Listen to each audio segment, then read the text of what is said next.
గౌతమిపుత్ర శాతకర్ణి స్వర్గీయ ఎన్టీ రామారావు గారు నటించాలనుకున్న ఈ పాత్ర కొన్ని కారణాల వల్ల సెట్స్ పైకి వెళ్ళలేదు. ఎవరు పంపగా వచ్చావు, ఎవరి తొత్తువై వచ్చావు, ఆ మనిషికి చెప్పు.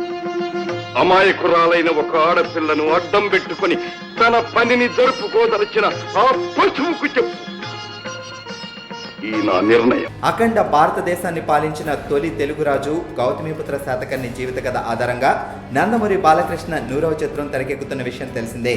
కృష్ణా నదీ తీరాన అమరావతిని, గోదావరి నదీ తీరాన కరీంనగర్ జిల్లా కోటిలింగాలపల్లిని, నాసిక్ సమీపంలోని ప్రతిష్టానపురంను రాజధానులుగా పరిపాలించారు శాతకర్ణి. ఆ వీరుని జీవిత గాథను క్రిష్ దర్శకత్వంలో విభో శ్రీనివాస్ సమర్పణలో రాజీవ్ రెడ్డి సాయిబాబా నిర్మిస్తున్నారు. రాక్ స్టార్ డిఎస్పి సంగీతం అందిస్తున్న ఈ చిత్రంలో కాజల్ అగర్వాల్ మహారాణిగా నటించే అవకాశాలున్నాయి. ఈ చిత్ర ప్రారంభోత్సవం ఈ నెల 22వ తేదీన హైదరాబాద్లోని అన్నపూర్ణ స్టూడియోస్లో అభిమానులు, సినీ ప్రముఖుల సమక్షంలో అంగరంగ వైభవంగా చేయడానికి ప్లాన్ చేస్తున్నారు.